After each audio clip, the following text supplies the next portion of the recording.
Moving on to item number 4, inclusionary housing.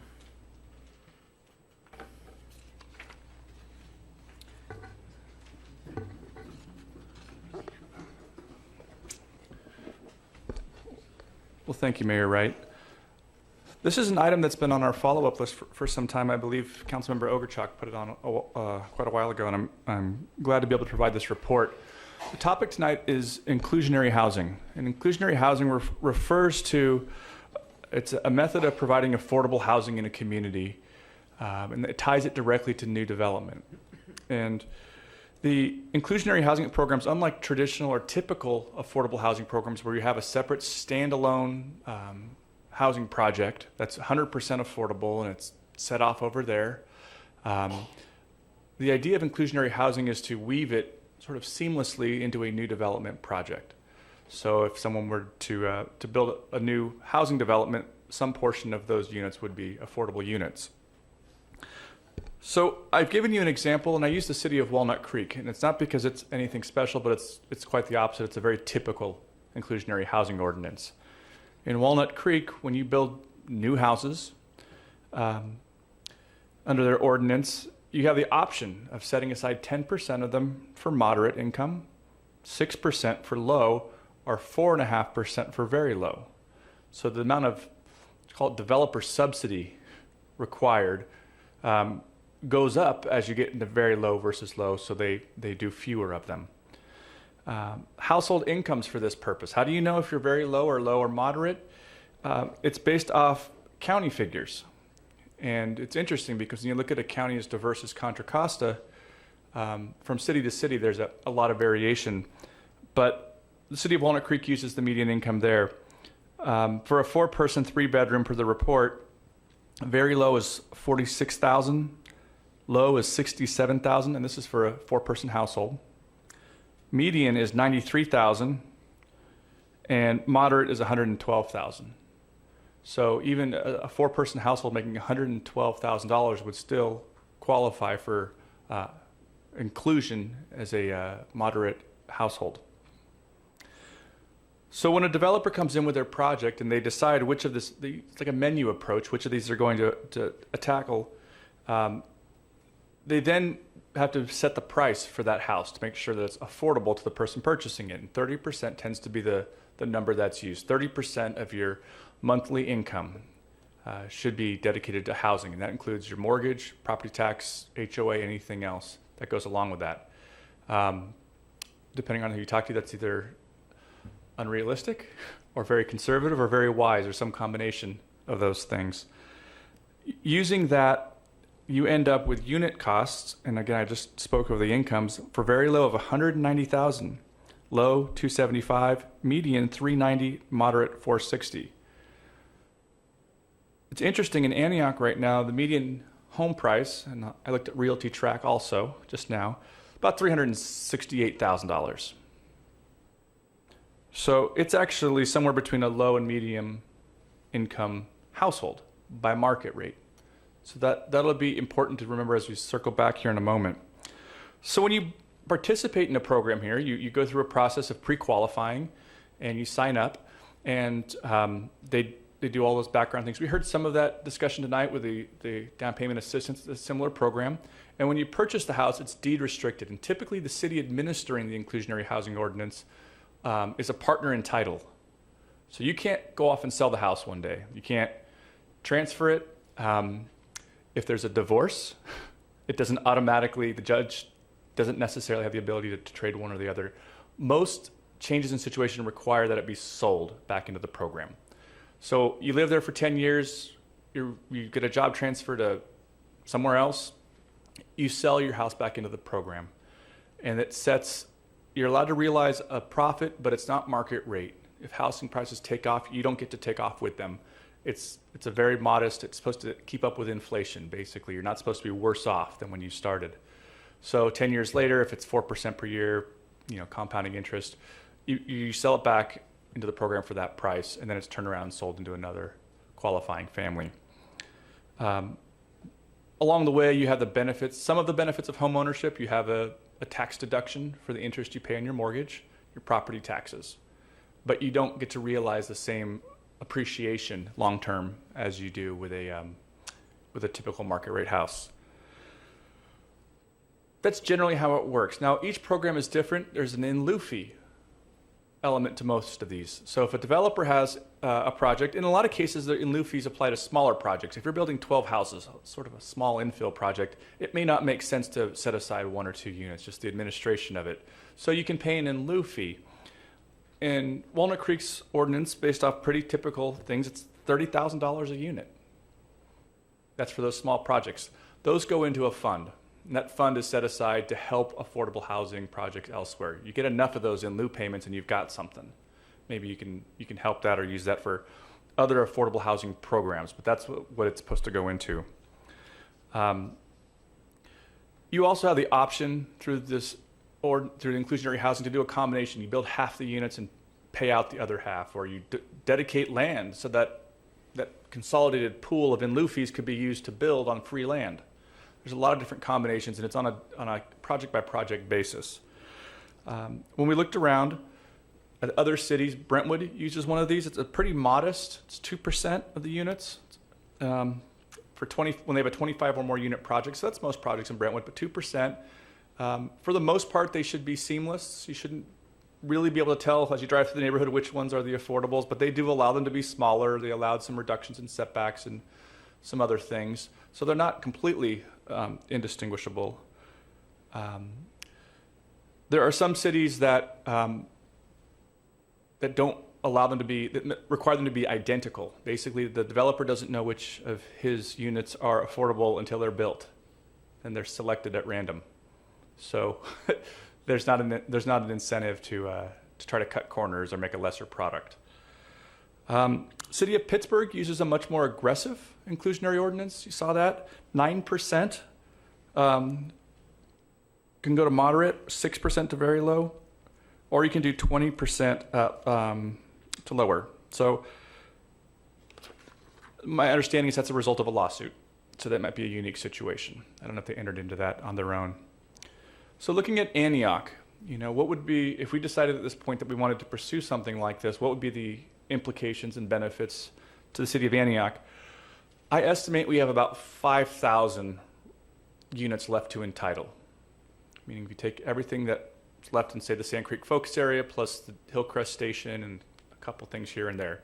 Not to build, but to actually entitle, because that's where you set the hook for something like this. 5,000 units. We currently have about 37,000 units in the city. So when we're done with those, we'd have 42,000. If we used a 10% standard moving forward, we would produce 500 moderate income units. So of the 5,000 left, 10% of those is 500. Maybe fewer if they're very low or very low, but at the most you get 500. So those 500 units would constitute 1.2% of the total housing stock. So programs, again, program houses, those houses that are in that inclusionary housing product, when we're all built out to 1.2%, that's the maximum. If the developers were to pay an in lieu fee instead, moving forward, every single home was paid $30,000 out, we'd end up with $15 million. It's a lot of money. But housing and multifamily housing, affordable housing, it's expensive to build. And I was told by our building division that the valuation, which means just the building, not the land, for Tabora Gardens, which is 85 units, is about $15 million.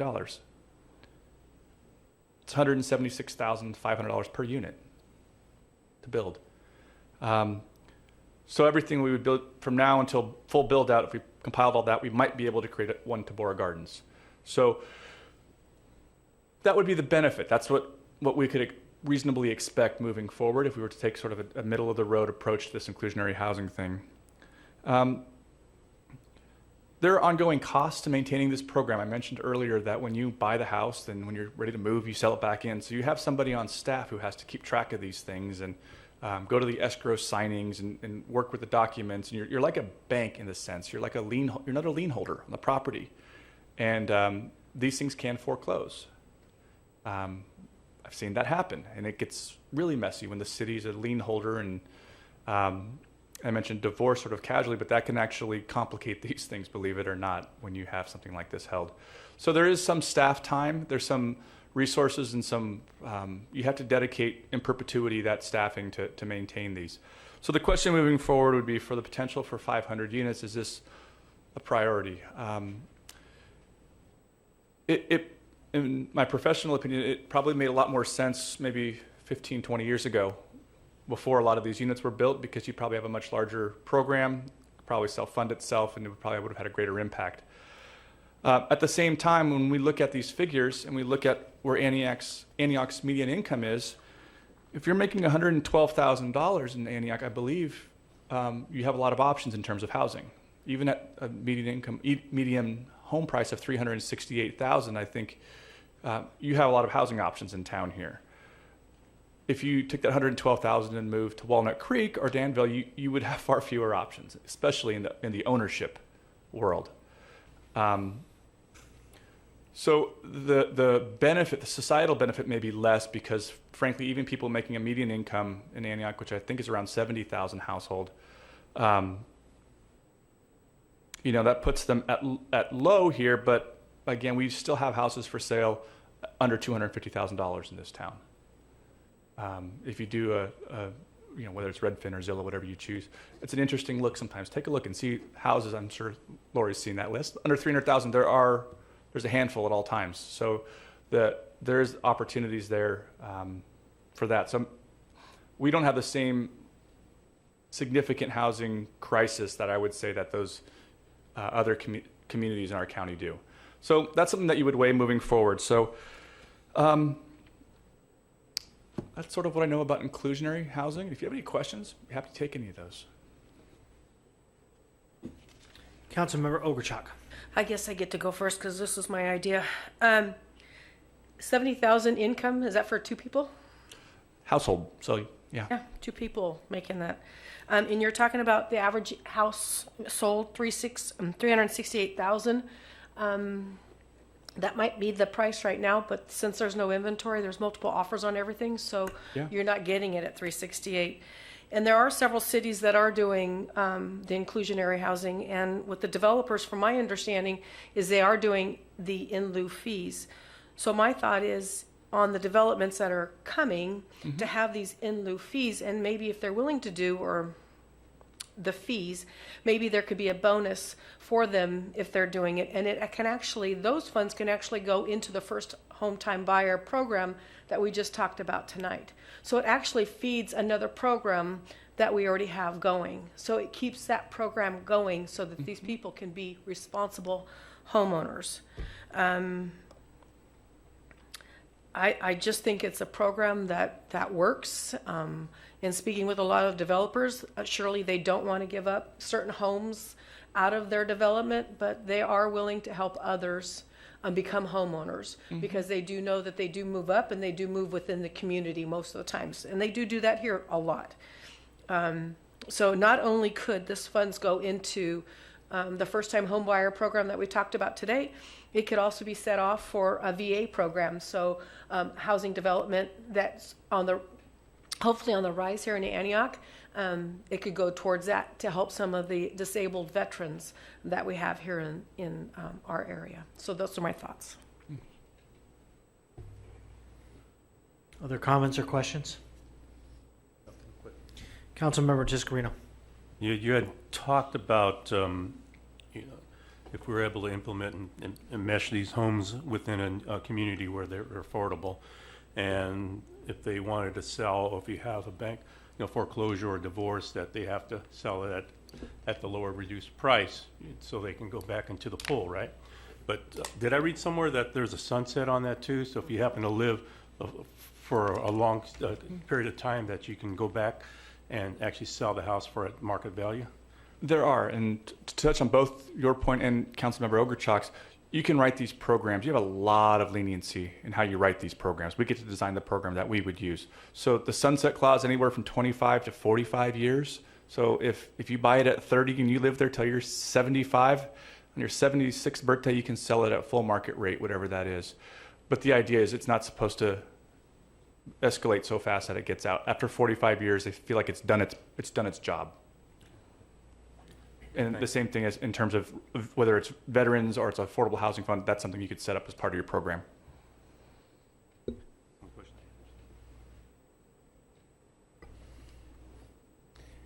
Any other questions from council? If not, we're looking for just to receive the report, Yep. and you're looking for comments and questions. Is that correct? That's correct. So, So does that Councilmember mean it's a Overton. dead issue? Uh, So, okay. it's a received report. Well, I also, understand. if you, Councilmember Orchak, express some ideas for us to explore, if there's any other ideas you'd like us to explore, we'd be happy to look at those and hone in on them and come back for further discussion, Yeah. Just a so few months that, down the road. It just depends on whatever the pleasure of the council is. right, just so that I'm clear, that if this was an option we wanted to pursue, this could be something that could be negotiated in the DA, right? You could, if your program were already adopted, it'd be really easy to negotiate that through your DA. Right. If you don't have a program in place, you'd kind of have to create a program through the DA, which might get a little bit more complex, but Okay, it's a decent stopgap if you're there and the ordinance isn't ready. okay. So I'm assuming, and this is just a question for Councilmember Okerchuk, that you, from your perspective, is this something you'd like to see, just so I understand, as something we explore in the future as an ordinance, so that as we're considering potential build out, not that it's guaranteed, but considering that we're evaluating these DAs through that lens. Yes, I think it's important that we keep our home ownership here locally. So I feel that if we have a program where it gives, especially since we just approved a program tonight, that money can go back into that and it's sustainable. So therefore, we can have homeowners that are responsible homeowners, but they also move up in the community. So once you get them in the house, then they can go ahead and after 3 years, 4 years, they have enough equity, then they can move up and they're more stable in their jobs and they get better jobs. So yes, I like the program. It's been something I've always asked why, being in real estate for the last 13 years, why Antioch has never partaken in this, because I think it is a good program. So I'd just like to add that perhaps maybe we could consider, and looking at those last numbers with the investors versus homeowners, I couldn't agree more. If perhaps this is something that we could consider building out, but as a similar to what we've done with these other subcommittees, that it's an ad hoc committee, and that perhaps maybe you and somebody else on the council can kind of take a look at what options in working with Forrest that we could review in terms of an ordinance.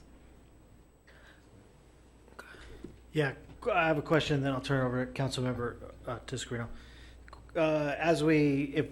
If we look into this and we add an in lieu fee of $30,000, I mean, in essence, that is being added to the price of the home.